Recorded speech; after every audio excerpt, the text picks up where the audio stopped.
The black curtain that covered Shibuya did not just break. It shattered like glass hit by a hammer. It was night, but the sky suddenly turned bright blue.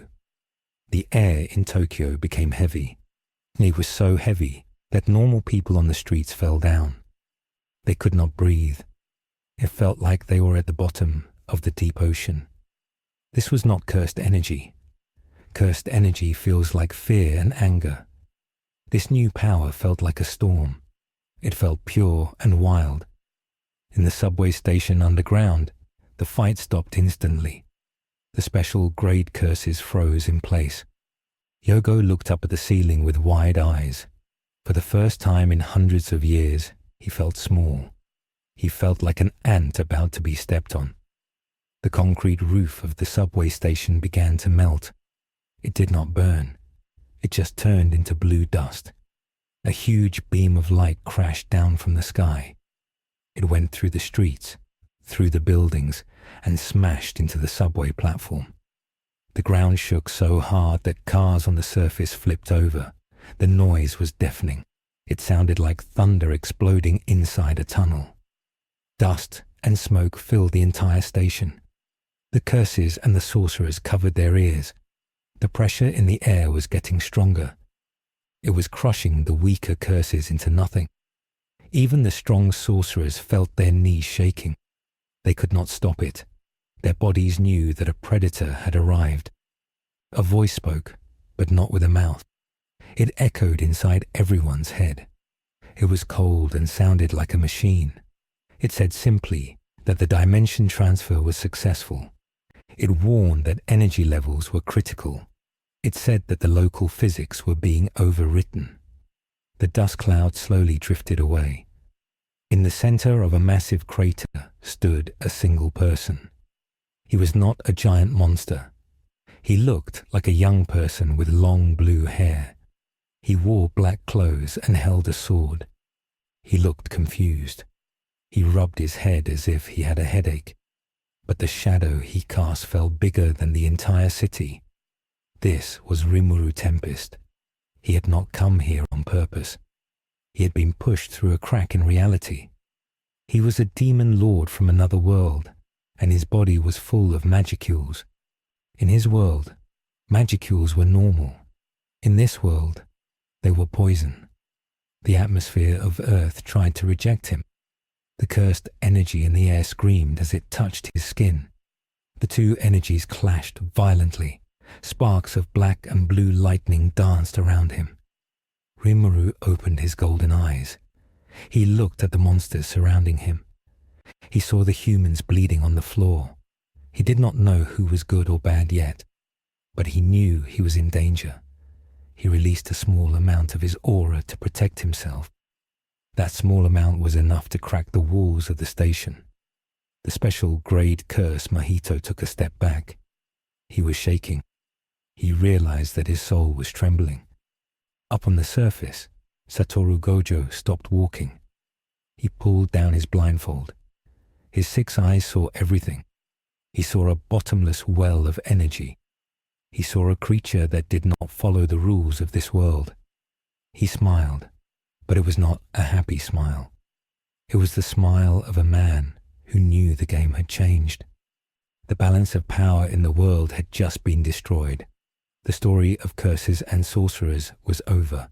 A new timeline had begun, and it started with a disaster. Rimuru Tempest stood in the center of the crater. The blue slime that made up his body was working hard. It was trying to understand the air in this new place. The air here was thick and dirty. It tasted like old blood and deep anger. This was not the magic he knew. In his world, magic was like water or wind. It was natural. Here, the energy felt like a sickness. It wanted to hurt things. His skill, Raphael, spoke inside his mind. The voice was calm and clear. It told him that his magicules were leaking out too fast. The atmosphere of this world was trying to crush him.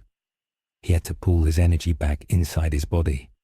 If he did not, his aura would kill all the weak humans nearby. Rimuru looked around. He saw people lying on the dirty floor of the subway station. They were bleeding from their noses. They were not moving. He felt bad. He did not want to hurt them. He took a deep breath and pulled his aura in. The blue light around him faded.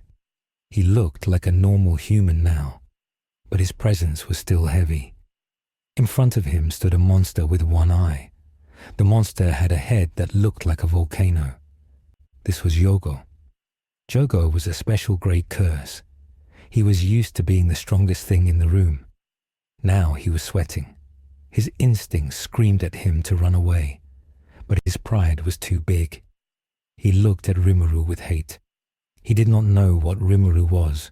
He thought Rimuru might be a new kind of human sorcerer, or maybe a foreign god. Yogo decided to test this new threat. He raised his hand. Cursed energy gathered in his palm. It was hot and bright. He fired a blast of fire at Rimuru. The fire was hot enough to melt steel. It roared through the station. The humans on the floor were about to burn. Rimuru saw this. He did not move his feet. He just raised his hand. The fire hit Rimuru and vanished. It did not burn him. It did not explode. It just disappeared. Rimuru had used his skill, Gluttony. He ate the fire. He ate the heat and the energy. Inside his stomach, the fire was broken down into raw power. Yogo's eye went wide. He stepped back. He had never seen a human eat a curse technique before. Rimuru dusted off his black coat. He looked at Jogo. He asked a simple question. He asked if Jogo was done. His voice was calm, but it carried a warning. Rimuru was not a hero who let bad guys hurt people. He was a king. He was used to making hard choices. He analyzed the creature in front of him. Raphael told him that Jogo was made of pure energy. He was a spirit born from the fear of fire and earth. Rimuru understood. In his world, monsters had rules. Here, monsters seemed to be just pure hate. Suddenly, branches exploded out of the concrete walls. Another monster appeared. This one looked like a strange tree with flowers on its shoulders. It was Hanami. Hanami did not speak with words but with images in the mind. Hanami tried to drain Rimuru's life force. The plants wrapped around Rimuru's legs. They tried to suck the magic out of him. This was a mistake. Rimuru's body was made of magicals that were far denser than anything in this world. When Hanami tried to drink from Rimuru, it was like trying to drink from a fire hose. The rush of power was too strong. The vines turned black and exploded. Hanami stumbled back, clutching its arm. The plants withered and died. Rimuru looked at the two monsters. He was getting annoyed. He realized these creatures were not going to talk. They only wanted to kill. Then the air changed again. It became electric. A man walked out of the shadows. He was tall and wore a black blindfold. He had white hair that stood up. He walked with his hands in his pockets. This was Satoru Gojo. He walked right past the frightened civilians. He stopped between Rimuru and the curses. Gojo lifted his blindfold just a little bit. One bright blue eye looked at Rimuru. For a second, the world seemed to stop. Gojo's ability, the 6 eyes, allowed him to see energy at an atomic level. He looked at Rimuru and saw nothing he understood. He did not see cursed energy. He saw a void. He saw a storm of alien matter that defied physics. Rimuru looked back. He saw a human who is incredibly dangerous. Raphael warned Rimuru immediately.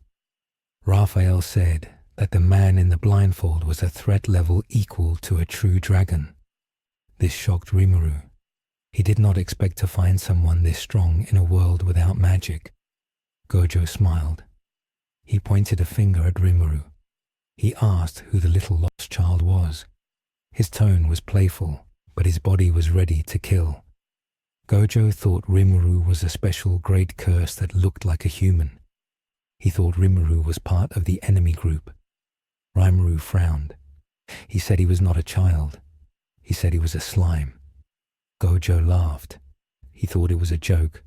He flicked his finger. A blast of invisible force shot towards Rimuru. It was Gojo's technique blue. It created a vacuum in space that pulled everything toward it. The concrete floor ripped apart. The debris flew at Rimuru at the speed of a bullet. Rimuru did not dodge. He activated his universal barrier. The invisible force hit the barrier and stopped. The air cracked like thunder. The shockwave blew the dust away. Gojo stopped laughing. His smile dropped. His attack had not touched Rimuru. There was a wall between them that Gojo's eyes could not analyze. It was not a simple shield. It was a separation of space. Rimuru had severed the space between them. Gojo was impressed. He realized this was not going to be an easy fight. He looked at the curses, then at Rimuru. He had to make a choice. The curses were the known enemy. Rimuru was the wild card. Gojo decided to deal with the curses first. He turned his back on Rimuru. He told Rimuru to sit still and be a good boy. He said he would deal with him after he took out the trash. Rimuru was surprised by the man's arrogance, but he saw that Gojo was protecting the humans behind him. Rimuru decided to wait. He crossed his arms and watched. The fight that followed was too fast for normal eyes to see. Gojo moved like a teleporting ghost. He beat Jogo and Hanami without breaking a sweat. He ripped the branches off Hanami. He punched Jogo through a pillar. It was brutal. It was total domination. Rimuru analyzed Gojo's fighting style. Raphael explained that Gojo manipulated space. He made the distance between himself and an attack infinite. Nothing could touch him unless he wanted it to. Rimuru was intrigued. He wondered if his own attacks could reach Gojo. Raphael began to run calculations. It simulated thousands of battles in a second. It looked for a way to bypass the infinity. It found a solution, but it would require a lot of energy. Rimuru kept that information for later. The battle was interrupted by a new arrival. A train pulled into the station. The doors opened and hundreds of transfigured humans poured out. They were twisted and broken. They were crying and screaming. They attacked the normal people. This was the work of Mahito. The patchwork curse laughed from the shadows. He wanted to force Gojo to kill innocent people. Gojo stopped. He looked at the chaos. He knew he could kill all the monsters, but the civilians would get caught in the crossfire. He had to be precise. He prepared to use his domain expansion. He calculated that he could activate it for 0.2 seconds. That would be enough to stun the monsters but not kill the humans. Rimuru saw the humans suffering. He saw the twisted creatures attacking the helpless people. Something inside him snapped. He remembered his own kingdom. He remembered his friends. He hated seeing people used as tools. He stepped forward. He ignored Gojo's order to stay put. He raised his hand toward the crowd of twisted humans. He did not use an attack. He used a healing potion. He turned the potion into a mist and sprayed it over the crowd. In his world, full potions could heal almost anything. The mist covered the twisted humans. Their skin bubbled. Their bones cracked back into place. The cursed technique that held them together fought against the potion. But Rimuru's potion was made from high-level magic herbs. It was pure positive energy. It washed away the corruption. The transfigured humans did not turn back to normal completely, but they stopped attacking. They fell asleep. Their pain was gone. Mahito's jaw dropped. He watched his army fall asleep. He looked at Rimuru with genuine curiosity. He had reshaped their souls. How could a mist fix the shape of a soul? He realized Rimuru was interacting with the soul directly. Rimuru looked at Mahito. His golden eyes were cold. He told Mahito that his game was disgusting. Mahito laughed. He liked this new toy. He ran toward Rimuru. He changed his hand into a blade. He wanted to touch Rimuru's soul. He wanted to see what shape it had. Gojo yelled at Rimuru to dodge. He knew that one touch from Mahito meant death. But Rimuru did not dodge. He let Mahito touch his chest. Mahito's hand made contact. He activated his technique, Idol Transfiguration. He tried to grab Rimuru's soul and twist it. But when he looked inside, he did not see a human soul. He saw a universe. He saw a massive swirling dragon made of light. He saw a storm that had no end. Mahito screamed. His hand burned. The feedback from touching a soul that strong shattered his own arm. He scrambled back, bleeding. He looked at Rimuru with terror. He shouted that Rimuru was not a human. He shouted that Rimuru was a hole in the world. Rimuru checked his chest. There was no damage. Raphael had blocked the soul intrusion. Raphael had also analyzed Mahito's technique. Now Rimuru understood how souls worked in this world. Gojo watched this happen. He realized he had miscalculated. Rimuru was not just strong. He was a natural counter to curses. Gojo walked over to Rimuru. The curses were regrouping. They were scared now. They had two monsters to fight. Gojo asked Rimuru who he really was. Rimuru looked at Gojo. He said his name was Rimuru Tempest. He said he was a demon lord. Gojo laughed again. He liked that title. He asked if Rimuru was on the side of humans. Rimuru looked at the sleeping people. He said he was on the side of those who did not start fights. He said he would protect the weak, because that is what a ruler does. Gojo grinned. He said that was good enough for him. Suddenly, a small box fell from the ceiling. It was the prison realm. It landed between Gojo and the curses. It opened. A giant eye looked at Gojo. A voice called out to him. It was the voice of his best friend, Sukuna Geto. Gojo froze. His brain stopped for a second. The memories flooded back.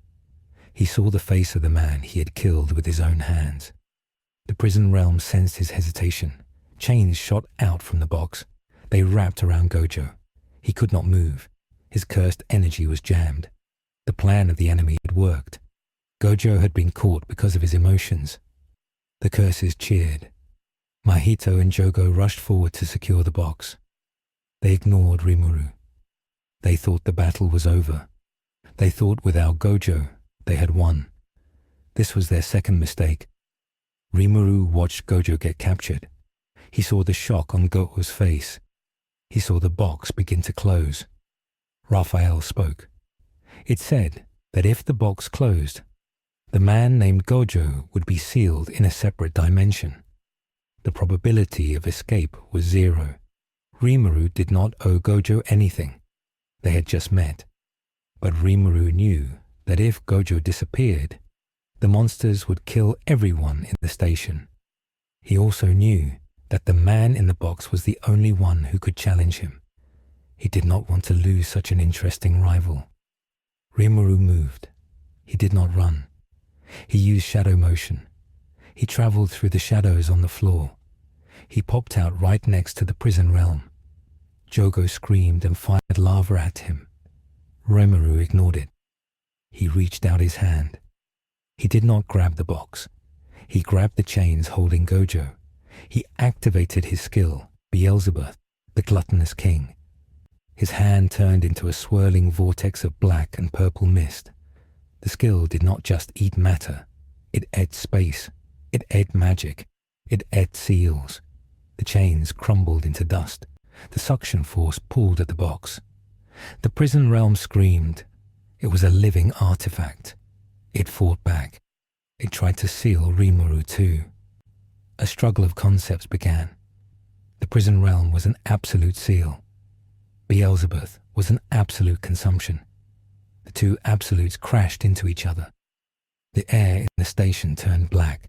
Lightning struck the ground. The fake Geto, who was actually the ancient sorcerer Kenjaku, watched in horror.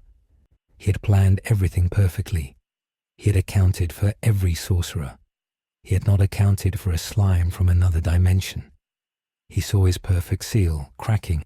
He shouted at the curses to kill the slime. Jogo, Hanami, Mahito, and Choso all attacked at once. A tsunami of fire, wood, blood, and transfigured humans crashed down on Rimuru. Rimuru did not let go of the chains. He held Gojo in place with one hand and faced the attacks with the other. He asked Raphael to handle the defense. Raphael took control. A golden barrier expanded around Rimuru and Gojo. It was the multi-layer barrier. The attacks hit the barrier and shattered. The sheer weight of the attacks pushed the ground down by 10 feet. But the barrier held. Inside the barrier, Gojo looked at Rimuru. He was still unable to move, but his eyes were clear. He asked why Rimuru was helping. Rimuru smiled. He said he hated sad endings. Rimuru pulled harder. The chain snapped. Gojo fell forward, free from the box. The prison realm snapped shut, but it was empty. It fell to the floor, useless. The plan to seal Satoru Gojo had failed. Silence filled the station. Kenjaku stood on the platform above. His face was twisted in anger. He had waited 1,000 years for this moment. It was ruined by a blue-haired boy. Rimuru stood next to Gojo. He offered Gojo a hand to help him up. Gojo took it. The two strongest beings in the station stood side by side. The pressure they released was enough to crack the ceiling. The station began to collapse. Rimuru looked up at Kenjaku. He sensed the soul inside the man. He sensed it was not one soul, but many. He sensed a brain that had lived too long. Rimuru spoke to the man. He said that the party was over. He said it was time to leave. Kenjaku realized he could not win this fight. Not here. Not against both of them. He gave a signal. The curses began to retreat. They melted into the shadows. Mahito looked back one last time, promising to touch Rimuru's soul again. Rimuru watched them go. He did not chase. He had to protect the humans. The ceiling was falling. Gojo stretched his neck. He looked at the prison realm on the floor. He kicked it away. He looked at Rimuru. He thanked him. But then his face got serious. He said that Rimuru had just made a lot of powerful enemies. He said the higher-ups in the Jujutsu world would not like a wild card like him. Rimuru shrugged. He said he was used to politics. He said he built a nation from nothing. Dealing with a few old men would be easy. Gojo laughed. He put his hand on Rimuru's head. He said he liked Rimuru's attitude. He said they should go get some sweets after they cleaned up this mess. But the mess was not just physical. The energy released by Rimuru's arrival and the clash with the prison realm had punched a hole in the barrier around Shibuya. The veil was down. The world outside could see what was happening. News helicopters were circling above.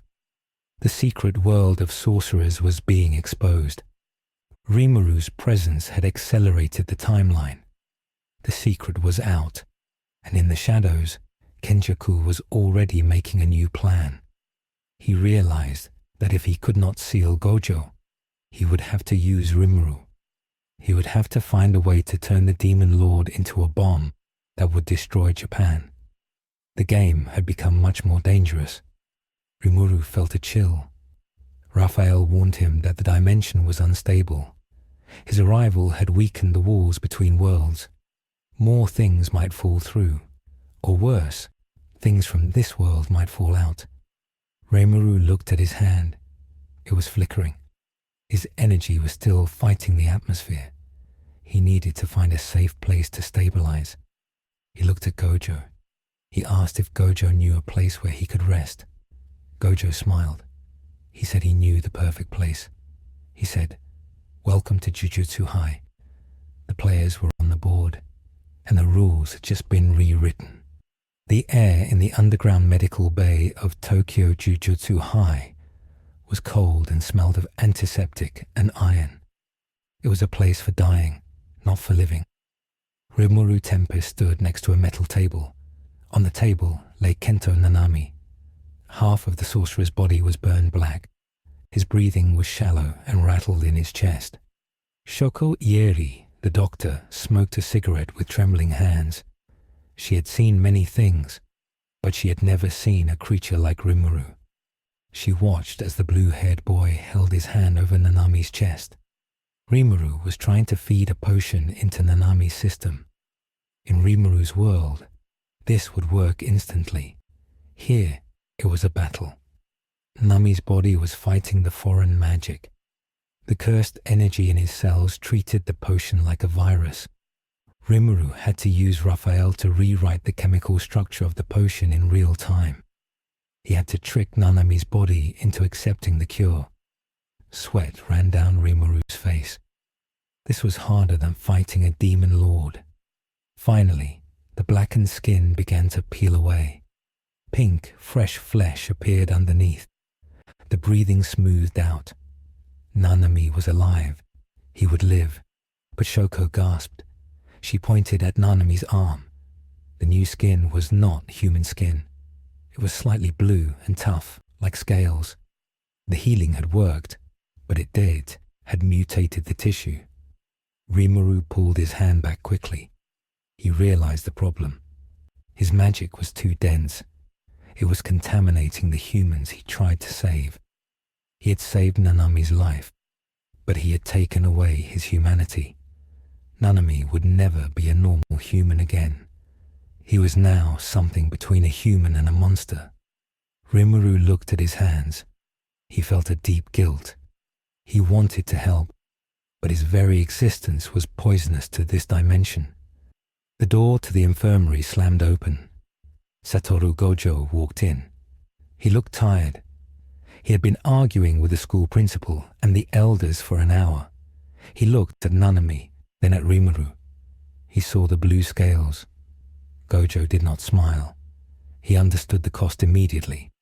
He told Rimuru that they needed to talk. They walked out into the hallway. The mood in the school was heavy.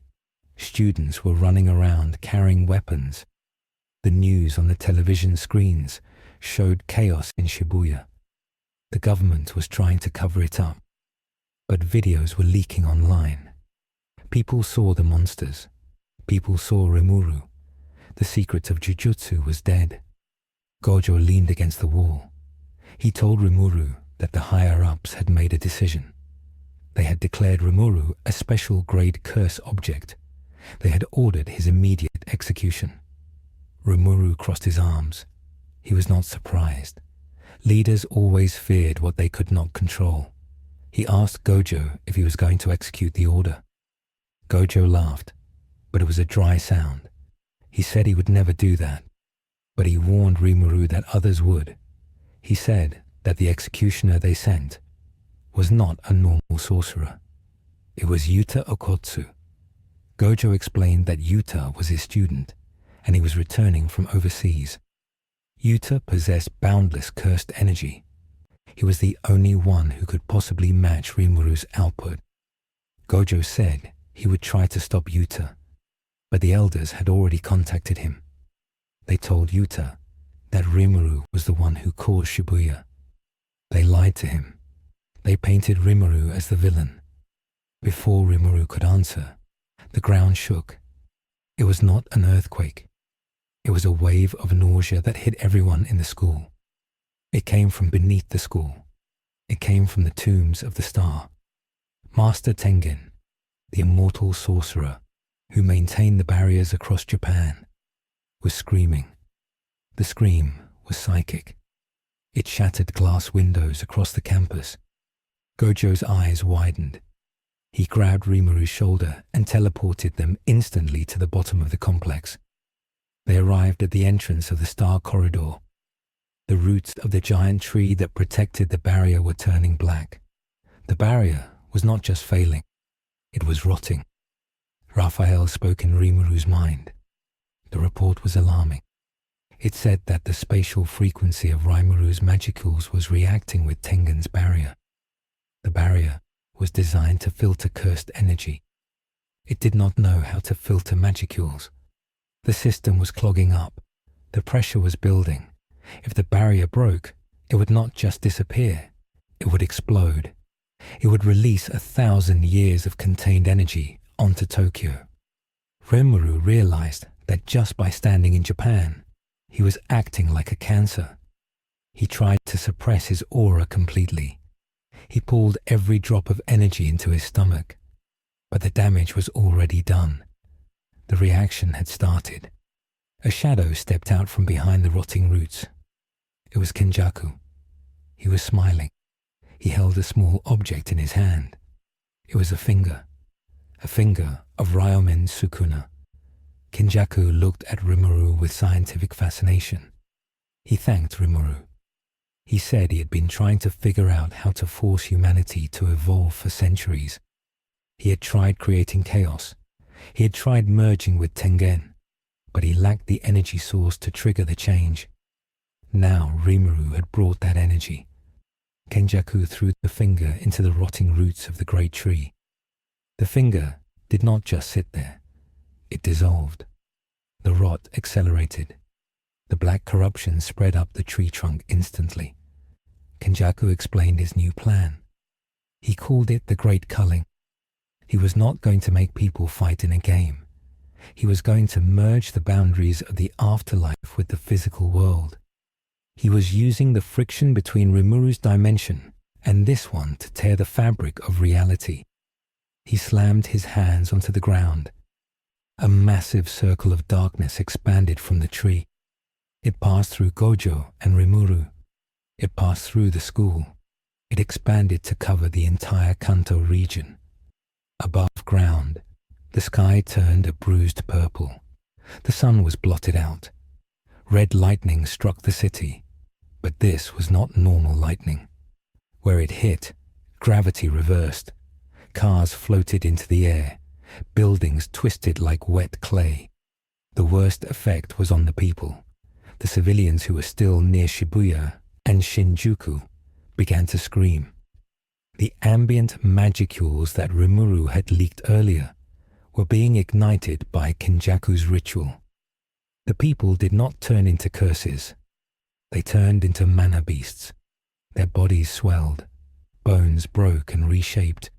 Humans became goblins, orcs, and mindless ghouls. This was the catastrophe. The introduction of magic into a non-magic world was forcing a violent biological evolution. Gojo moved to attack Kenjaku. He fired a red orb. The repelling force blasted the roots, but Kenjaku was gone. He had escaped into the shadows again. Gojo cursed. He looked at the barrier tree. It was dying. The barrier over Japan was gone. In its place was a chaotic storm of mixed energies. Rimuru looked at the tree.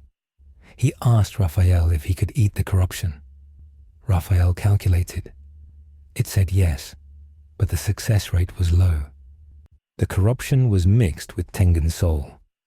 If Rimuru ate the tree, he might eat the immortality of the world's protector. If Tengen died, the foundations of Jujutsu society would crumble entirely. There would be no safety anywhere. Rimuru hesitated. That hesitation cost him. While he was thinking, the corruption pulsed. A shockwave of black mud erupted from the tree. It hit Gojo and Rimuru. Gojo's infinity blocked it. Rimuru's barrier blocked it. But the mud was not aiming for them. It was aiming for the storage warehouse behind them. The warehouse where the cursed objects were kept. The mud smashed the doors open. It flowed over the cursed weapons and sealed fetuses. The objects woke up. The death-painting wombs, the brothers of Choso, woke up. But they were twisted by the mana. They screamed in agony as they were born instantly. They did not have bodies of flesh. They had bodies of unstable plasma. Rimuru and Gojo rushed back to the surface. The scene was a nightmare. The school was under attack, not by enemies from outside, but by the environment itself. The trees on the campus had come alive and were grabbing students. The air was full of floating rocks. In the courtyard, Yuji Itadori was on his knees. He was clutching his chest. Sukuna was laughing inside him. The influx of foreign magic was like a drug to the king of curses. Sukuna was getting stronger without eating fingers. He was absorbing the ambient mana. Yuji yelled in pain. Black markings spread over his entire body, not just his face. Megumi Fushiguro summoned his divine dog to protect Yuji, but the dog flickered and vanished. The Shikigami's summon failed. The physics of the world were so broken that the shadow technique could not find a stable anchor. Megumi looked at his hands in panic. A sorcerer without a technique was just a human, and humans were being hunted. A group of mutated students, boys who had been turned into ogres by the mana wave, charged at Megumi. They had lost their minds. They only wanted to kill. Rimuru landed in front of Megumi. He did not use magic. He used his sword. He moved faster than sound. He cut the weapons out of the ogre's hands. He did not kill them. He knocked them out with the flat of his blade. He shouted at the students to group up. He shouted at the teachers to form a defensive circle. His voice carried the authority of a king. The panic stopped for a second. The students looked at him. They saw a monster, but they also saw a leader. They obeyed. They formed a circle around the weaker students. Gojo hovered in the air. He looked to the city of Tokyo. It was burning. The fires were blue and green. He realized that he could not save everyone this time. His six eyes were overloading. There was too much information. The laws of physics were changing every second. He saw a massive signature approaching from the east. It was Yuta Okotsu, and he was not alone. He was bringing Rika. The Queen of Curses was fully manifested. Yuta believed the lie. He saw the destruction. He saw the purple sky. He saw the monsters. And he saw Rimuru at the center of it all. To Yuta, it looked like Rimuru was the cause. Yuta landed in the courtyard. The ground shattered. Rika let out a shriek that blew out all the windows that were left. Yuta drew his katana. His eyes were dark circles of stress and anger. He looked at Rimuru. He did not ask questions. He surged forward with pure, cursed energy reinforcement. He was faster than Rimuru expected. Rimuru barely blocked the strike with his own sword. The impact created a crater 10 meters wide. The students were blown back by the wind. Rimuru looked into Yuta's eyes. He saw a good person who was being used. He tried to speak. He tried to explain, but Yuta did not listen. Yuta swung again. This time, Rika attacked too. A giant claw made of cursed energy swiped at Rimuru. Rimuru jumped back. He was fighting a war on two fronts. He had to hold back Yuta without killing him, and he had to stop the mana corruption from spreading. Raphael warned Rimuru that his energy reserves were dropping. Using magic in this world cost twice as much stamina. Gojo landed between them. He caught Yuta's sword with 2 fingers. He told Yuta to stop. He said Rimuru was not the enemy. Yuta looked at his teacher. He was confused. He pointed at the sky. He pointed at the students turning into monsters. He asked who else could do this. Gojo admitted that Rimuru was the cause, but not the villain. He said it was a reaction, not an attack. Yuta hesitated, but the higher-ups were watching through their Shikigami.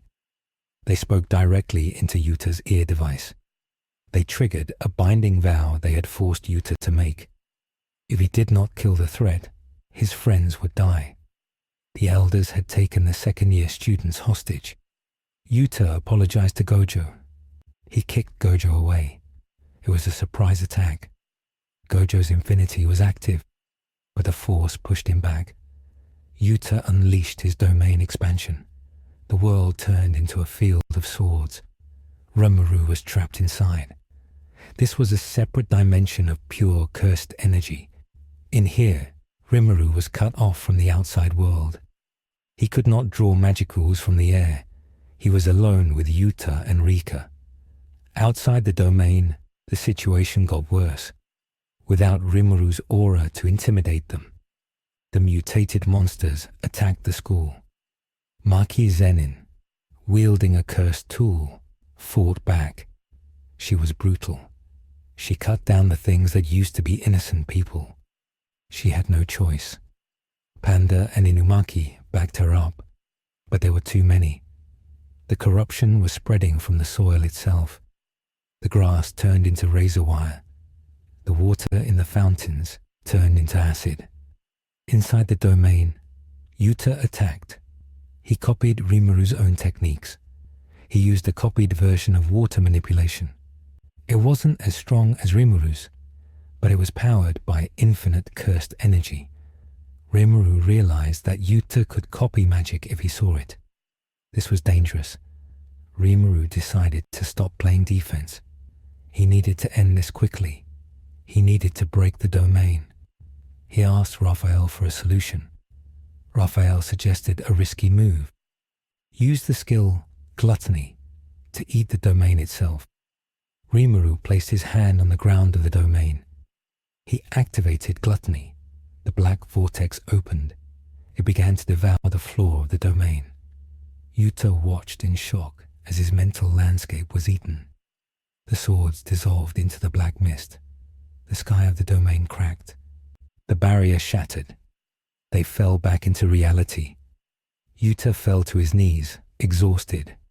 Breaking a domain that way caused massive backlash to the user. Rimuru stood over him. He did not strike. He offered a potion. But the victory was empty. While they were fighting, the corruption had reached the deeper levels of the school. It had reached the cursed warehouse where the fingers of Sukuna were stored. The chaos had broken the seals. The fingers were missing.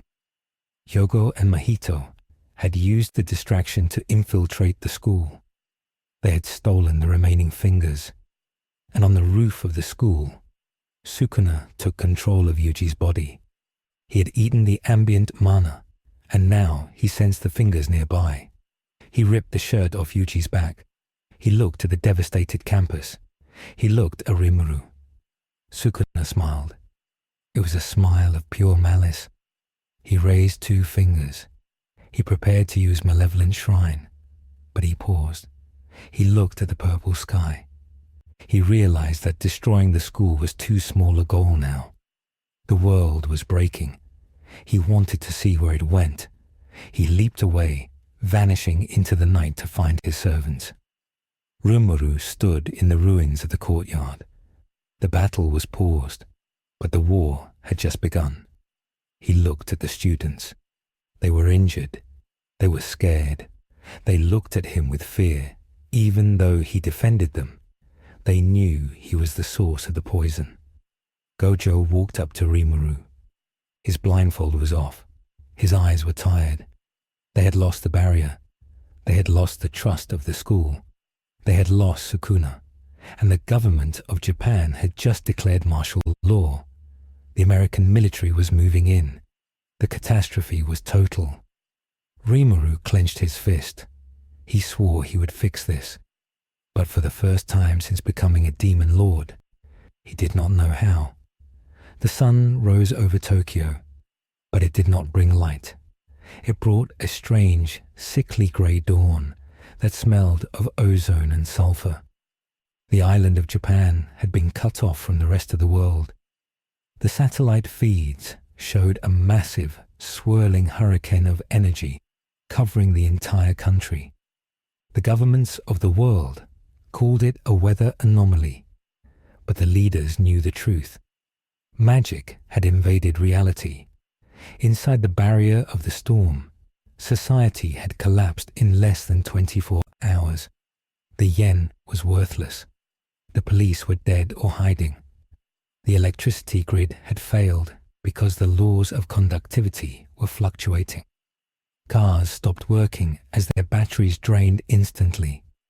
In this darkness, the only lights came from the fires burning in the city centers and the eerie glow of the culling game barriers that Kenshoku had erected. At Tokyo Jujutsu High, the surviving students and teachers were huddled in the main hall. They were exhausted, they were hungry, but they were alive because of Rimuru. The blue-haired demon lord had worked through the night. He realized that his mere presence was toxic to this world, so he had to create a filter. He used his skill, Universal Barrier, to wrap the entire school campus in a protective dome. Inside the dome, Raphael actively scrubbed the air. It separated the magicules from the oxygen. It allowed the sorcerers to breathe without choking on alien energy. Outside the dome, the forest looked like an alien jungle. Trees were growing eyes. Squirrels had grown to the size of wolves. The world was trying to evolve to match Rimuru's power level, and it was doing it violently. Rimuru sat at the head of a long wooden table. Satoru Gojo sat on his right. The principal, Yaga, sat on his left. The students, including Yuta, Maki, and the injured but recovering Nanami, sat around them. The mood was grim. Rimuru placed a map of Japan on the table. It was not a paper map. It was a holographic projection created by his magic. It showed red zones where the energy density was highest. There were 10 massive colonies across Japan. These were the arenas for Kenjaku's game. Rimuru pointed at the map. He explained that these barriers were acting like giant stomachs. They were digesting the people inside to create pure energy.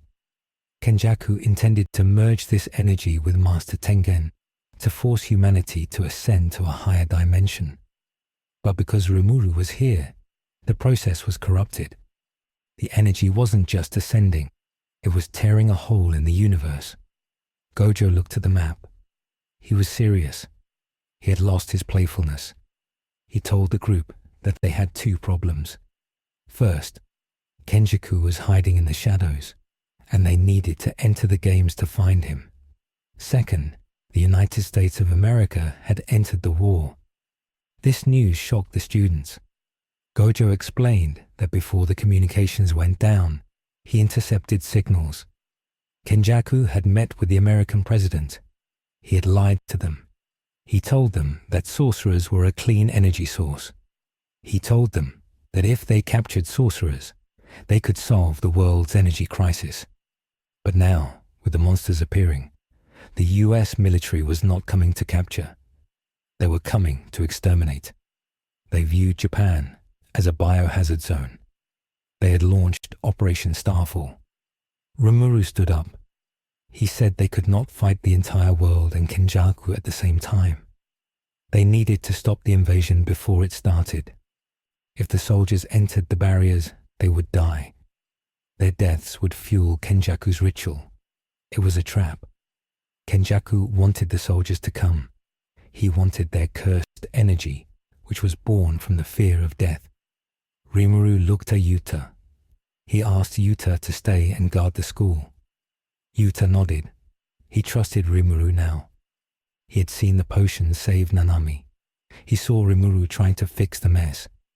Rimuru and Gojo would go to the coast. They would stop the fleet.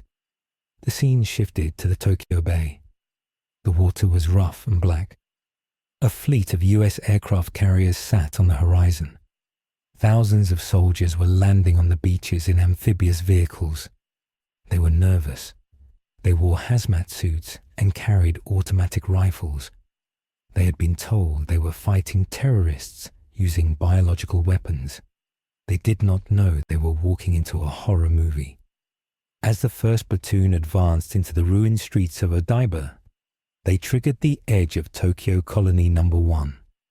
A curtain of black energy rose up behind them. They were trapped. The soldiers panicked. Their radios cut out. Then the hunting began.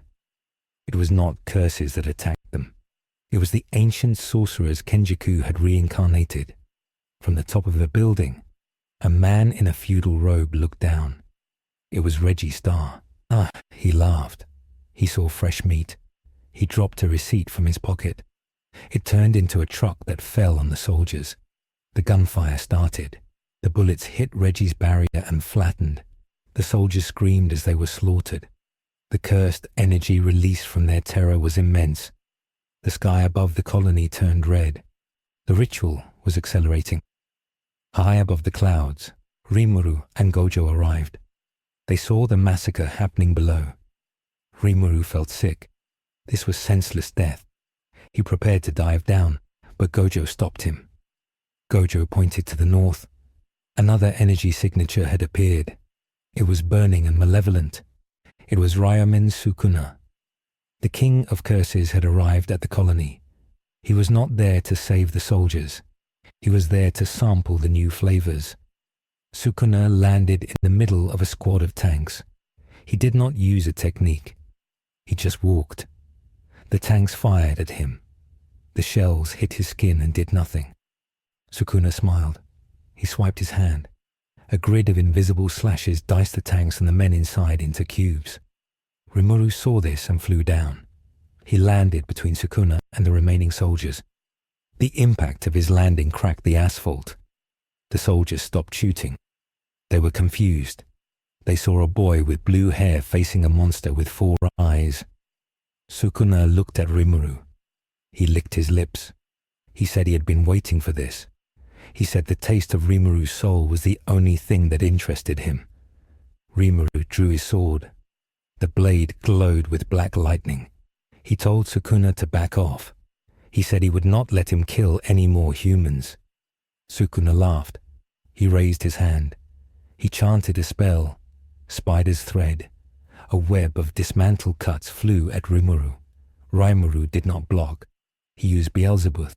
He ate the space in front of him. The cuts vanished into the void. Rimuru countered. He used black flame. A pillar of dark fire erupted under Sukuna. Sukuna dodged, but the fire clipped his leg. It burned him. Sukuna looked at the burn. It was not healing.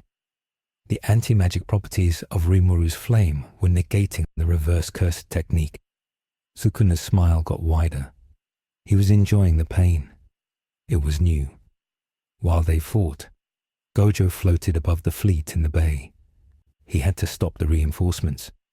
He did not want to kill the soldiers. He used blue. He created a massive whirlpool in the ocean. The ships were pulled away from the shore. They spun in circles, unable to advance. Gojo used a loudspeaker spell.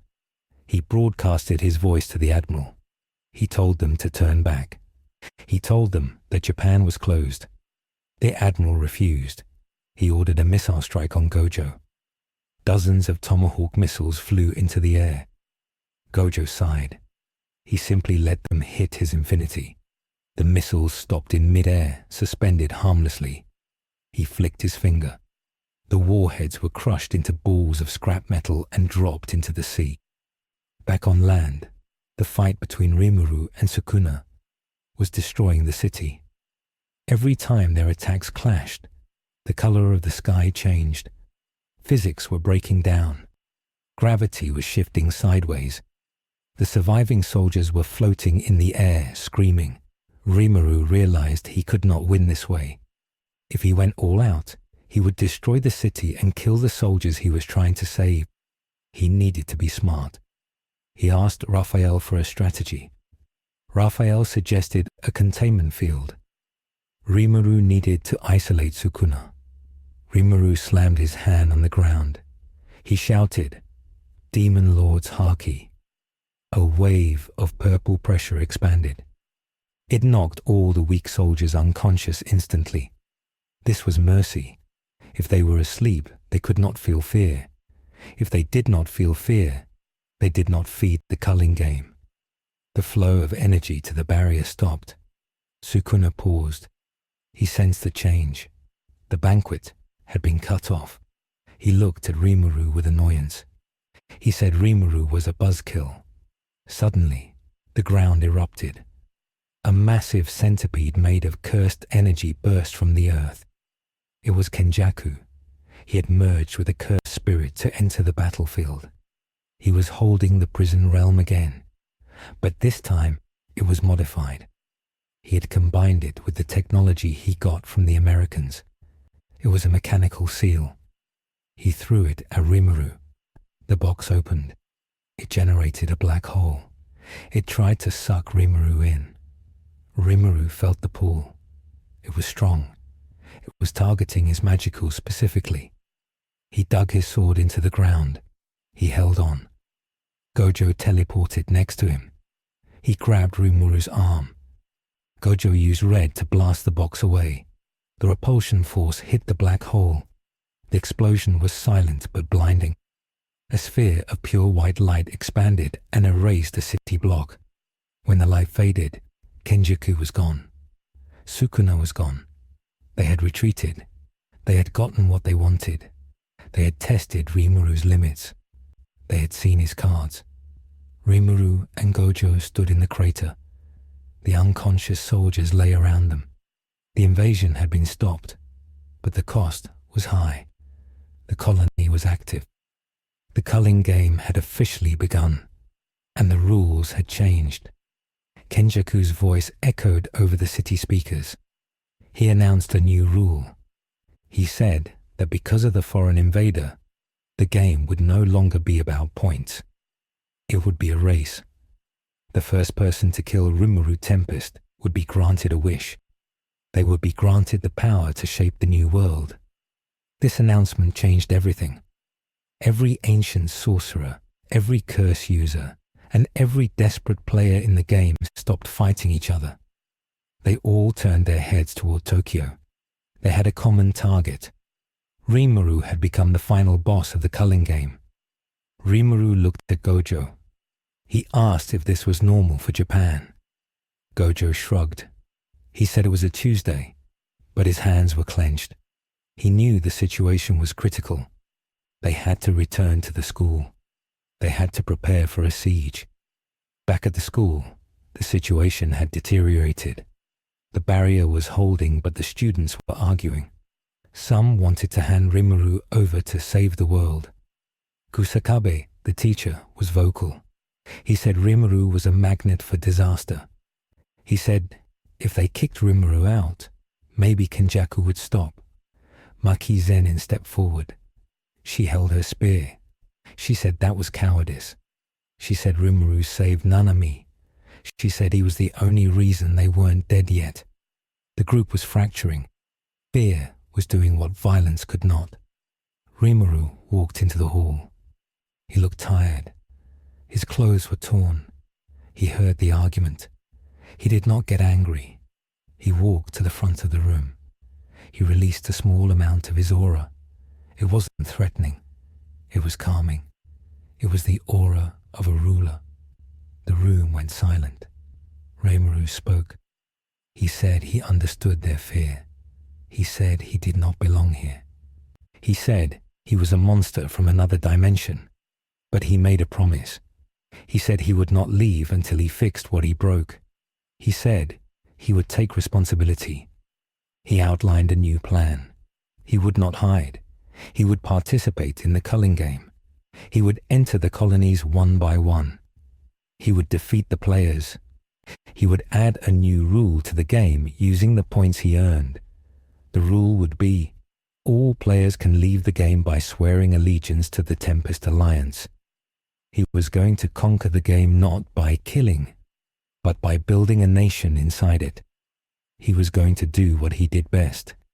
He was going to build a country of monsters and humans. The students looked at him. They thought he was crazy. Build a nation inside a death game. But then, Megumi Fushiguro spoke. He said it was crazy, but it might work. The culling game was based on binding vows. If Rimuru became the game master, by earning the most points, he could rewrite the logic of the ritual. He could turn the slaughterhouse into a sanctuary. Rimuru nodded. He turned to Raphael. He asked for a status report on his subordinates. He had been trying to summon them. Raphael confirmed that the connection was established. The hole in reality that brought Rimuru here was still open. It was small, but big enough for a signal. Rimuru smiled. He focused his energy. He reached across the void. He called out to his strongest general. In the center of the room, a shadow expanded. It was blacker than night. Two red eyes opened in the darkness. A demon stepped out. He wore a butler's uniform. He bowed elegantly. It was Diablo, the primordial black. He looked at Rimuru with adoration. He looked at the sorcerers with disgust. He asked Rimuru what his orders were. He asked who needed to be broken. The students froze. Their instincts screamed danger. Even Gojo took a step back. He recognized the nature of this new arrival. It was not a curse. It was a demon of the highest order, a being that existed before fear. Rimuru introduced Diablo. He said they were going to need help to manage the colonies. Diablo's arrival shifted the balance of power again. Now Rimuru had an enforcer. He had someone who could be in two places at once. Rimuru divided the map. He would take the Tokyo colonies. Diablo would take the Osaka colonies. Gojo would remain at the school to protect the students and the barrier. It was a risky split. It left Gojo tied down. It left Rimuru exposed. But they had no choice. Time was running out. The team departing. Rimuru stood at the gate of the school. He looked at the ruined city of Tokyo. The fires were still burning. The sky was still purple. He adjusted his sword. He looked like a warlord. He was no longer the confused slime who fell from the sky. He was the chancellor of the Rimuru Tempest Federation, and he was going to war. But in the shadows of the Zenin clan estate, something else was happening. The influx of magicals had affected Maki Zenin more than anyone else. Her heavenly restriction, which gave her zero cursed energy, acted like a vacuum for the magicals. Her body was absorbing the ambient magic. Her skin was hardening. Her muscles were becoming denser. She was not turning into a monster. She was turning into a super soldier. She looked at her reflection. Her eyes were glowing a faint yellow.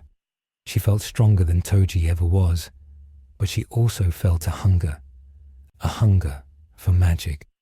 The transformation had begun. The internal logic of the Jujutsu world was adapting to the invader, and the results were unpredictable. The board was set for the next phase, the conquest. Osaka was not burning. It was freezing.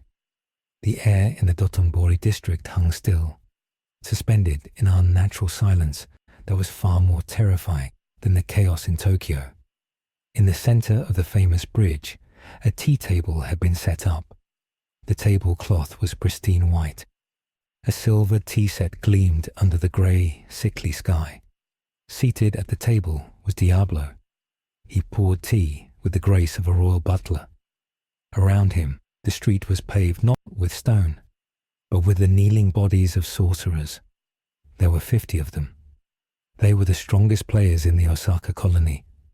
They were not dead. They were paralyzed by a fear so deep it had shut down their motor functions. Diablo did not use a domain expansion. He did not use a complex curse technique. He simply released his aura, the aura of a primordial demon, and let it weigh on their souls. He sipped his tea. He looked at a stopwatch. He was disappointed. He had given them 5 minutes to surrender or die. They had surrendered in 10 seconds. It was efficient but boring. He tapped the shoulder of the nearest sorcerer, a man who could manipulate concrete. The man flinched, tears streaming down his face.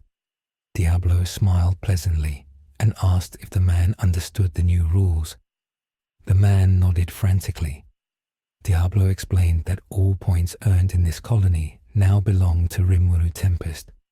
Anyone who killed another player without permission would be personally visited by Diablo.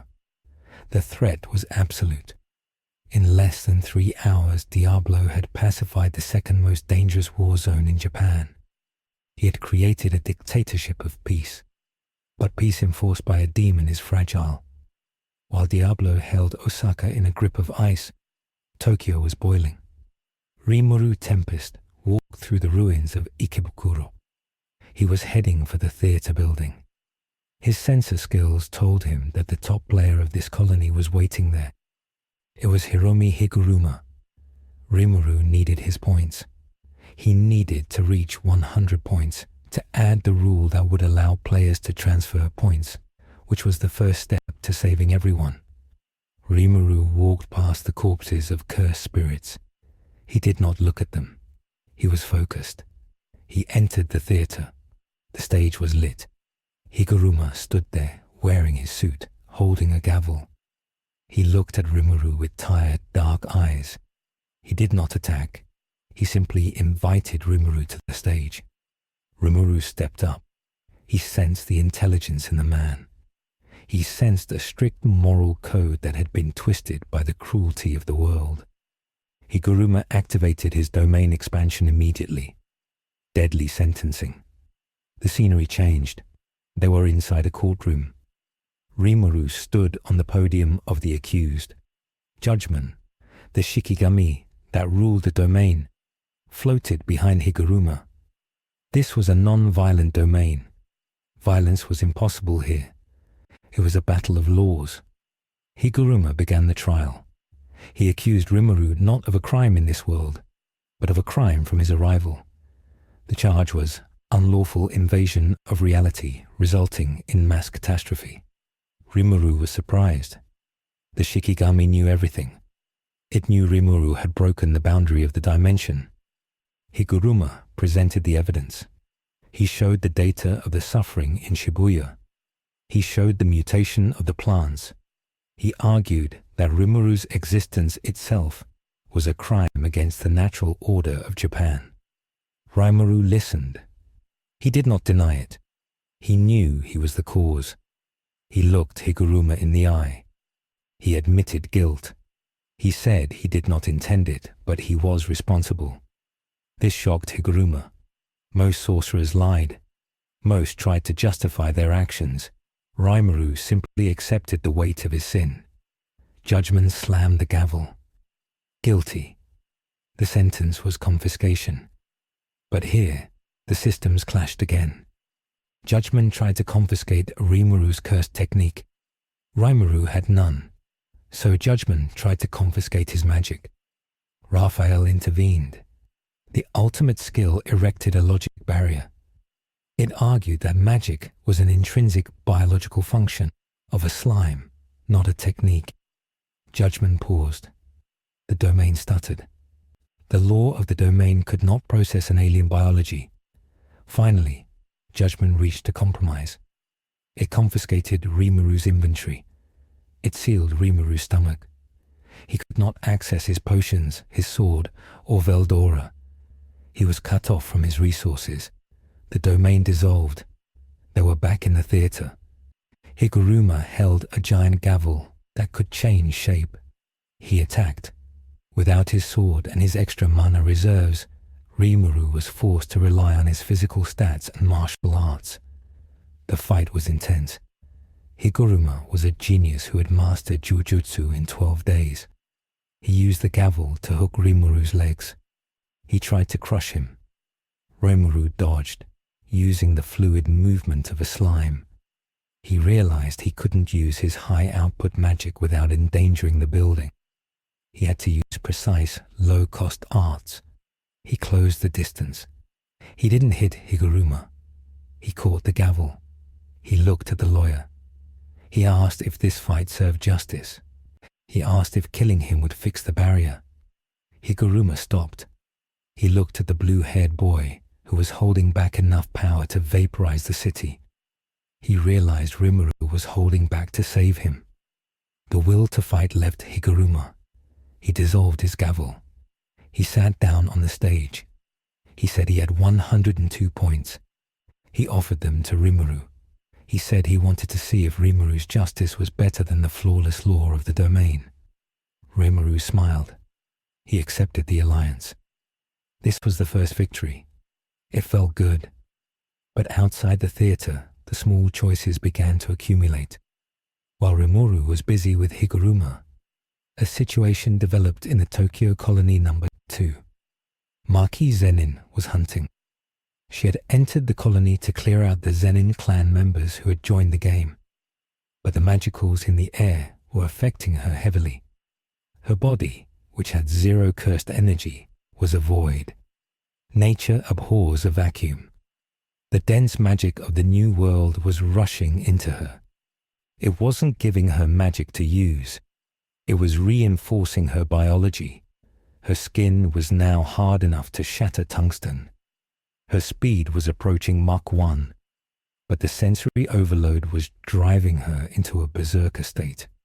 She slaughtered the Hay Squad effortlessly. She tore through the Kukuru unit. It wasn't a fight. It was a blender. But then she encountered something new. The US military had deployed a special unit. They were equipped with soul splitter rounds, bullets tipped with a metal alloy derived from the research on the prison realm. They saw Maki. They identified her as a hostile's target. They opened fire. The bullets hit Maki. They didn't pierce her skin, but the soul-disrupting effect hurt. It felt like cold fire in her veins. Maki screamed. It wasn't a human scream. It was the roar of a predator. She lunged. She didn't just kill the soldiers. She obliterated them. And then she made a choice. She saw a group of civilians hiding in a warehouse. They were terrified.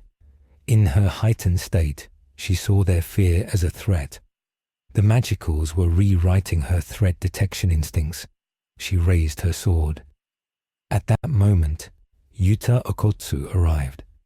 He had sensed a spike in aggression. He saw Maki about to strike the innocent. He tackled her. They crashed through a building. Yuta yelled her name. Maki looked at him. Her eyes were glowing yellow. She didn't recognize him for a second. Then she blinked. The recognition returned. She collapsed, shaking. She realized what she almost did. The magic was turning her into a demon, not in name, but in nature. Yuta looked at her with fear. He realized that their allies were becoming just as dangerous as the curses. They needed to finish the game fast. Rimuru received the report from Raphael. The Maki incident was a warning. The integration of magic into Earth was failing. The biological stress was too high. Rimuru felt the pressure. He had gathered enough points from Higuruma and other small players to add one rule. But he needed more points to finish the game. He needed to clear the colonies of the thousands of low-level curses that Kenjaku had released to keep the game running. These curses were weak, but there were too many. They were eating people faster than Rimuru could save them. Rimuru made a decision, a small strategic choice. He decided to use a wide-area skill to cleanse the colonies of the low-level curses. He thought that if he removed the noise, he could focus on the players. He stood on top of the Sunshine 60 building in Ikebukuro. He activated Megiddo, but he modified it. Instead of water droplets focusing sunlight to kill, he created droplets of pure holy magic. In his world, holy magic destroyed monsters. He thought it would work the same here on curses. He calculated the trajectory. He fired. Thousands of beams of light rained down on Tokyo. It was beautiful. It looked like a meteor shower. The beams hit the curses. The curses screamed and dissolved. It seemed to work. The streets were cleared. The civilians cheered. Rimuru felt a sense of relief. He had bought them time. But he was wrong. He had made a catastrophic miscalculation. He assumed cursed energy functioned like the monsters in his world. Darkness that is destroyed by light. But cursed energy is not evil. It is negative emotion. It is a fundamental part of the human psyche in this dimension. And holy magic from Rimuru's world is based on spirit control. When the holy magic hit the curses, it didn't just destroy them. It shattered the cursed energy into its rawest form, pure stress. This raw stress did not vanish. It soaked into the ground. It soaked into the barriers of the culling game. The barriers were designed to harvest energy. Rimuru had just force-fed the barriers a massive amount of highly refined, volatile energy. The barriers overloaded. The black curtain over Tokyo didn't fall. It expanded. It shot outward at the speed of sound. It swallowed the neighboring cities of Saitama and Yokohama. Millions of people who were safe outside the game were suddenly inside. And because the barrier was overloaded, the rules glitched. The game master program, the Kogen, began to shriek. It couldn't process the influx of players. To stabilize itself, the system initiated a forced balancing. It awakened the latent potential in every new human inside the barrier. Millions of people suddenly had their brains rewired for sorcery in a split second. The trauma was immense. People fell to the ground, bleeding from their ears. Their minds cracked. They didn't become sorcerers. They became awakened psychotics. They lashed out with powers they couldn't control. Fire erupted in suburbs. Gravity collapsed in shopping malls. The cleansing rain had turned the region into a living hell of uncontrolled magic. Rimuru watched in horror from the rooftop.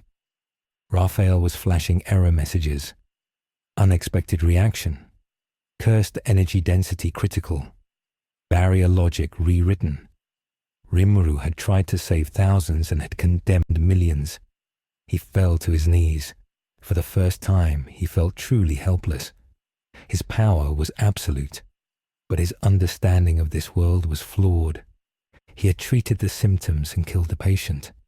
In the shadows of the chaos, Kenjaku laughed. He was watching from a safe distance. This was exactly what he wanted. He didn't need to kill Rimuru. He just needed Rimuru to break the world for him. The chaos generated by the barrier expansion was enough to prime the merger with Tengen. Kenjaku moved his piece. He sent a signal to the American military command, who were watching their satellite feeds go dark. He told them that the alien had just attacked the civilian population. He framed Rimuru. The narrative was set. Rimuru was not the savior. He was the invader. Meanwhile, deep within the colony, Megumi Fushiguro was trying to regroup with Yuji. They were caught in the expansion. The new, insane sorcerers were attacking everything. Megumi tried to summon Mahoraga as a last resort to clear a path, but Sukuna intervened. Sukuna, sensing the shift in the game, took control of Yuji again. He didn't attack Megumi. He grabbed him. He threw Megumi onto a rooftop. Sukuna looked at the chaos. He looked at the beam of light where Rimuru stood. Sukuna realized that Rimuru was emotionally compromised. This was the moment. Sukuna ripped his own shirt. He began to chant. But he wasn't casting a slash. He was casting a binding vow. He sacrificed 10 minutes of control for one instance of absolute connection. He connected his cursed energy to the overloaded barrier. He hijacked Rimuru's mistake. He turned the barrier into a giant, malevolent shrine. For a radius of 200 meters around every barrier edge, invisible slashes began to manifest. It wasn't a complete massacre, but it was a meat grinder. The blood flowed into the earth. The ritual was complete. The culling game had harvested enough energy to start the next phase. Rimuru felt the shift. The ground began to glow white. A pillar of light erupted from the center of Tokyo, right through the star corridor where Tengen lived. The merger had started, but it wasn't merging with Tengen alone. It was merging with the magicals Rimuru had introduced. From the pillar of light, a figure descended. It wasn't a monster. It was a woman with wings made of light. It was the angel, Hana Kurusu. But she looked different. Her eyes were burning with a fanatic light. She sensed the source of the pollution. She sensed the Rimuru. She believed her sacred duty was to extinguish the fallen one. She believed Rimuru was the Lucifer of this timeline. Angel flew toward Rimuru. She activated her technique, Jacob's ladder. A trumpet blast echoed across the city. A column of light, different from Rimuru's, crashed down on the Sunshine 60 building. This light didn't kill. It extinguished techniques. It nullified magic. It was the hard counter to Rimuru's existence. Rimuru looked up. He couldn't move. The light pinned him down. His skills were being stripped away one by one. Raphael was silent. His barrier dissolved. His flight failed. He plummeted from the building. As he fell, he saw the city he had tried to save burning in the fires he had accidentally stoked. He saw the angel pursuing him, ready to deliver the final blow. Gojo, miles away at the school, felt Rimuru's energy vanish. He panicked. He tried to teleport, but the space around Tokyo was locked down by the angel's technique. Gojo was trapped outside. Rimuru was alone inside, falling, powerless, with an army of insane sorcerers and a divine executioner waiting for him on the ground. And in the darkness of the fall, Rimuru heard a voice. It wasn't Raphael. It was Veldora, speaking from inside the seal's stomach. Veldora told him to stop thinking like a slime. He told him to stop trying to be a hero. He told him to remember what he was. He was a catastrophic disaster-class entity. He didn't fix worlds. He ruled them. Veldora offered a solution. Release the seal. Release Veldora. But if he did that, the storm dragon would materialize in a world that couldn't handle his mass. It would likely sink the Japanese archipelago. Rimuru hit the ground. The impact created a massive crater. He lay there, broken, his regeneration slow. The angel hovered above him. She raised her hand. Be purified, she said. Rimuru looked at her. He looked at the chaos. He made the second choice of the night, the choice that would define the end of the story. He rejected the hero's path. He closed his eyes and whispered to the seal, Veldora, lend me your violence. The ground didn't just shake. It liquefied. The air turned into plasma. A roar that shattered windows in Korea erupted from Tokyo. The seal was cracked. Not broken, but cracked. A fraction of the true dragon's aura leaked out. It mixed with the Rimuru's despair. The what if had turned into a now what. The strategic escalation was over. The survival horror had begun. The crater where Rimuru Tempest had fallen was no longer a hole in the ground. It was the eye of a storm that defied every law of meteorology and jujutsu. The white light of the angel's Jacob's ladder was still pouring down, a pillar of divine purification meant to erase anomalies. But the light was not hitting the bottom. It was being pushed back. Rising from the darkness of the pit was not blue slime or holy magic. It was black lightning, thick, jagged arcs of electricity that tasted like ozone and ancient fear, clawed their way up the shaft of light. The ground of Tokyo began to hum. It was a low-frequency vibration that cracked the windows of buildings 10 miles away. The seal on Rimuru's stomach had not fully broken, but the crack was enough. Veldora Tempest, the storm dragon, was not a creature that could be contained by a lawyer's domain or an angel's trumpet. He was a force of nature, and Rimuru had just opened the valve. Rimuru rose from the crater. He did not look like the boy who had tried to save everyone. His hair had turned a deep midnight indigo with streaks of gold. His eyes were no longer soft amber. They were vertical slits of burning crimson. His clothes had reshaped themselves into a jagged armor of black scales. He did not fly with magic. He stood on the air because the air was afraid to let him fall. Hana Kurusu, floating above with her wings of light, felt a chill that froze her marrow. Her technique, capable of extinguishing any cursed technique, was useless. She was trying to extinguish a hurricane with a candle snuffer. Rimuru looked up at her. He did not shout. He whispered, but the wind carried his voice into everyone's ear. He said that if the world wanted a monster, he would show them why monsters were feared.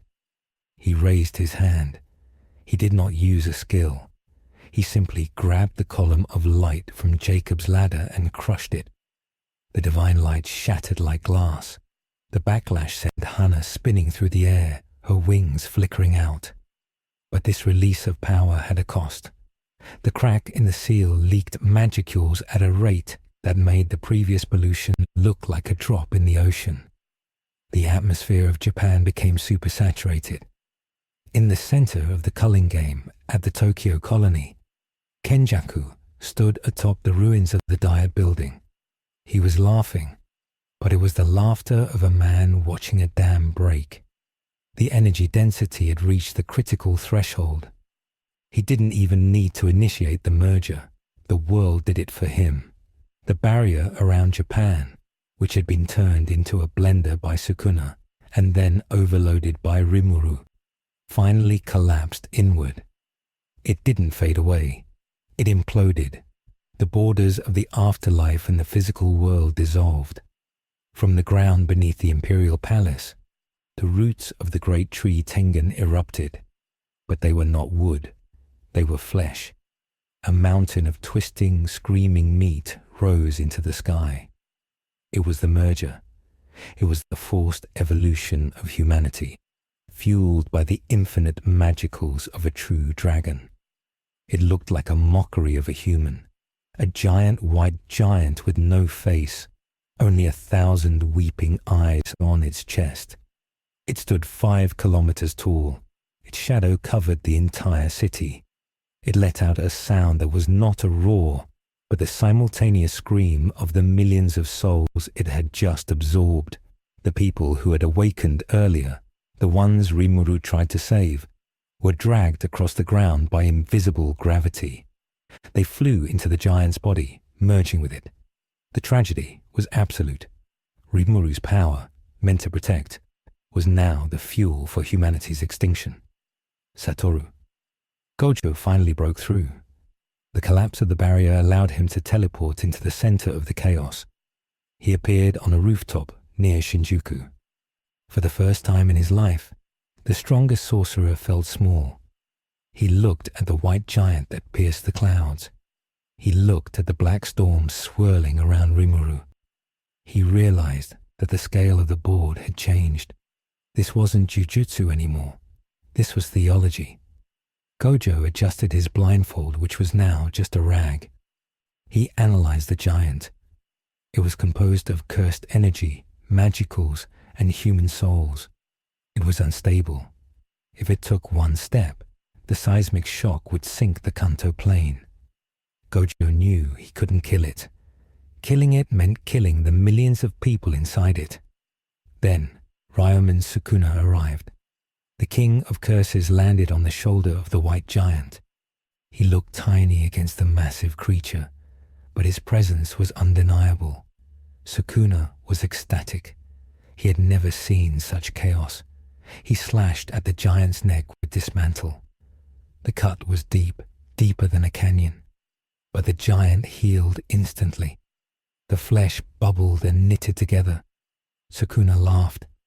He realized this was a true immortality. He looked down at Rimuru, who was floating near the giant's knees. Sukuna called out. He challenged the dragon brat to a race.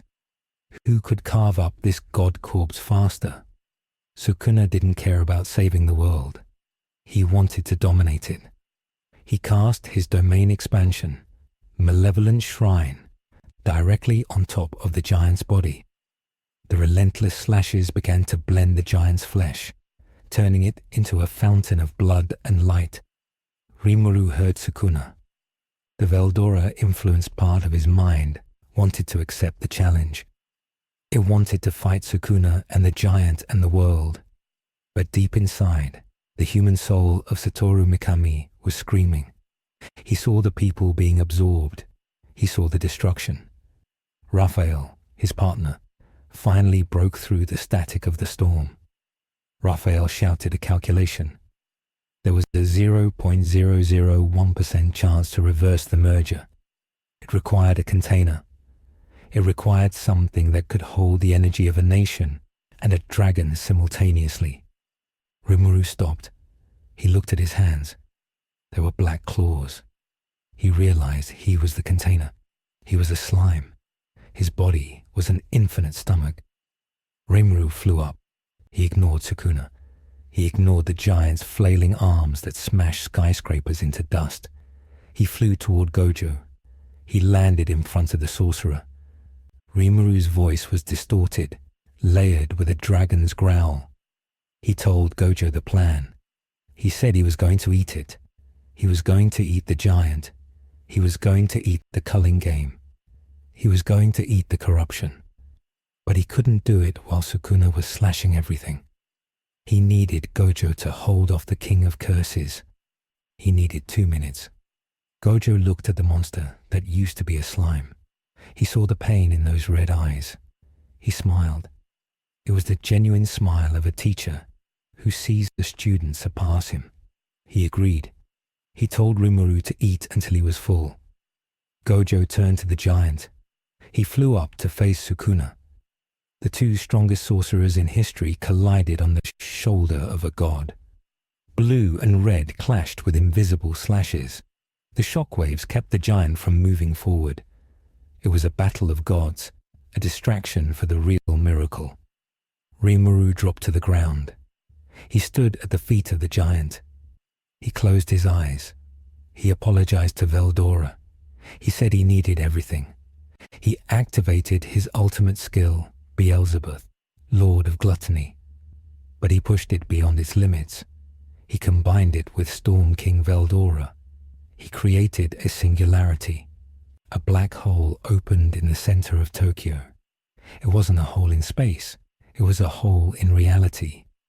It didn't suck in light. It sucked in information. It targeted the specific wavelength of the corrupted energy.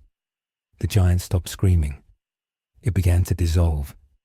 The massive white flesh turned into streams of light that flowed into Rimuru's body. The sheer volume of energy was enough to burn a planet. Rimuru's body began to crack. Golden light poured out of his fissures. He was eating the sins of a timeline. He was eating the souls of millions to store them safely until he could separate them. The pain was beyond description. It was the feeling of 1 million people dying inside him.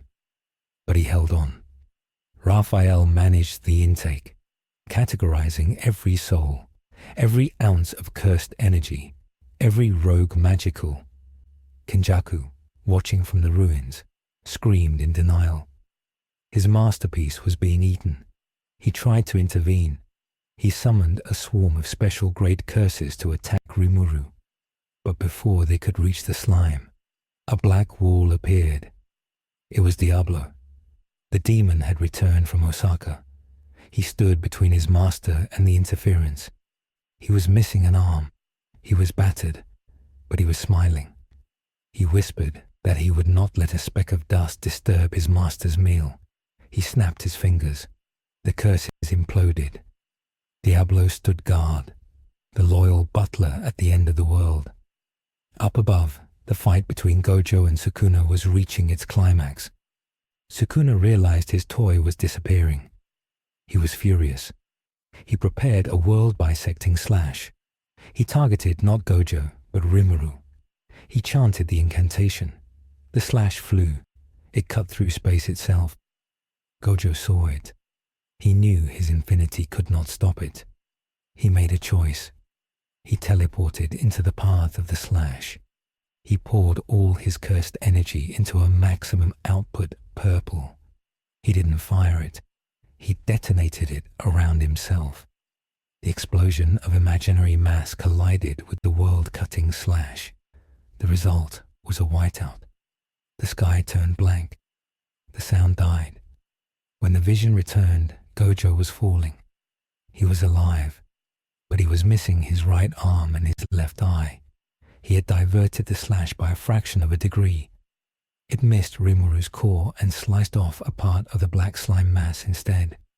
Sukuna was thrown back by the explosion, his body half destroyed, regenerating slowly. Rimuru finished the meal. The giant was gone. The white pillar was gone. The culling game barriers dissolved because the game board had been eaten. The sky began to clear. The heavy, suffocating pressure of the magicals vanished. Rimuru had sucked the poison back into the bottle. He stood in the center of a crater that was now 10 kilometers wide. He was no longer a dragon hybrid. He was a small blue slime again. He was quivering. He was heavy. He held the souls of the Japanese people inside his stomach. Raphael began the separation process. It was delicate work. Rimuru sprayed a mist over the city. It wasn't a healing potion this time. It was the souls. He returned them. People woke up in the ruins. They were confused. They were naked. They were unharmed. The awakened players lost their powers. The magic that had mutated them was gone, filtered out by Rimuru's stomach. The crisis was over, but the world was not the same. Tokyo was gone. In its place was a glass-smooth crater. The government was gone. The economy was gone. And the existence of sorcery was now undeniable fact for every human on Earth. Rimuru transformed back into his human form. He fell onto his back. He stared at the real sun, which was finally breaking through the clouds. He was exhausted. He couldn't move a finger. Gojo limped over to him. The tall sorcerer sat down next to Rimuru. He groaned as he held his stump. He asked Rimuru if it tasted good. Rimuru laughed, a weak, raspy sound. He said it tasted like old socks and regret. Gojo chuckled. He leaned back. He said they had won, but Rimuru shook his head. He pointed to the horizon. The American fleet was still there. The other nations were mobilizing. The world feared them now. They weren't heroes. They were living weapons of mass destruction. Rimuru said that he couldn't stay. His presence weakened the fabric of this reality. Every second he stayed, the risk of another tear increased. He had to leave. He had to go back to his own dimension. But he couldn't take the magicules back with him. He had to leave them here, but stabilized. Rimuru stood up, swaying. He approached Yuta, Maki, and the students who were gathering at the edge of the crater. They looked at him with a mix of awe and terror. He had just eaten a god. He didn't look like a friend anymore. He looked like a king from a myth. Rimuru spoke to them. He told them that he was leaving the remaining magic energy as a gift. He had rewritten the laws of the world slightly. Cursed energy would no longer be born from negative emotion alone. It would be balanced by the ambient magic he left behind. The curses would get weaker. The sorcerers would get stronger, but fewer. He had gentled the world, but he had taken its innocence. He turned to Kenjaku, who was crawling out of the rubble, defeated and broken. Kenjaku looked at Rimuru with hatred. He asked what Rimuru was. Rimuru didn't answer. He signaled Diablo. Diablo picked up Kenjaku by the neck. Rimuru said he was taking the trash out. He opened a portal. It wasn't the stable gate he used in his world. It was a rip in the air, forced open by Veldora's remaining energy. It led back to the cardinal world. Rimuru looked at Gojo one last time. He threw a small glass bottle to the sorcerer. It was a full potion. Gojo caught it. He looked at it. He knew it would heal his arm and eye. He smiled. He said he might keep it as a souvenir. Rimuru smiled back. He said to try not to destroy the world while he was gone. Rimuru stepped into the portal. Diablo followed, dragging the screaming Kenjaku. The portal snapped shut. The alien pressure vanished instantly. The air felt light again. The survivors stood in the silence of the aftermath. But there was no celebration. There was no parade. The cost was visible everywhere. The map of Japan had to be redrawn. The political landscape of the world was shattered. The era of secrecy was over. The age of sorcery had begun publicly. In the days that followed, the world tried to make sense of the blue calamity. Some called him a demon. Some called him a god. Monuments were built. Treaties were signed. But the most lasting change was in the sorcerers themselves. They were no longer shadows. They were the guardians of a fragile new reality. Yuji Itadori sat on the edge of the crater, looking down at the glass. He felt lighter. Sukuna was quiet, brooding in the dark, humbled by the encounter with a true predator. Megumi sat next to him. They didn't speak. They just watched the sunset reflecting off the scar in the earth. It was a beautiful, terrifying scar. It was proof that for a moment, two worlds had touched and both had survived, but neither would ever be the same. The story of the Jujutsu sorcerers continued, but the genre had changed. It was no longer a horror story. It was a post-apocalyptic fantasy, and somewhere across the void of dimensions, a slime was probably complaining about the paperwork he had to catch up on. The narrative arc closed not with a period, but with a question mark. The timeline had branched. The what if was now history, and history is written by the survivors. The cameras of the world turned to Satoru Gojo, who stood tall, healed and serious, ready to address the United Nations. The curtain fell on the catastrophe, and the curtain rose on the new world order. The convergence was complete. The victory was messy, painful, and permanent. The file labeled Case Study 0 Blue remains classified Level 10 by the United Nations Security Council. It has been 6 months since the event now known as the Shinjuku Convergence. The geography of Japan has been permanently altered. The crater in Tokyo, now filled with rainwater and seawater, has been named Lake Tempest. It is a dead zone for electronic equipment, but a sanctuary for biological life. The water glows faintly at night, a lingering effect of the high-density magicules that seeped into the bedrock. Scientists from around the globe study the water, trying to replicate the miracle potion that cured Satoru Gojo. But the chemical structure degrades the moment it leaves the crater atmosphere. The world has moved on from the shock of the supernatural to the bureaucracy of it. The existence of cursed energy is taught in physics classrooms in London, New York, and Shanghai. The secrecy of the Jujutsu world is dead, replaced by the International Cursed Energy Treaty. Sorcerers are no longer shadow agents. They are licensed contractors, heavily regulated and heavily monitored. Satoru Gojo stands at the podium of the new Tokyo Metropolitan Technical College, which has been relocated to the mountains of Saitama. The student body has tripled. The awakening event caused by the barrier collapse created a generation of young sorcerers who need guidance. Gojo does not wear a blindfold anymore. He wears sunglasses. He looks out at the sea of students. He is no longer just the strongest. He is the pillar that holds up the sky. The higher-ups who once tried to execute him are gone, swept away by the chaos or removed by Gojo's own hand in the restructuring. He is tired, but he is not alone.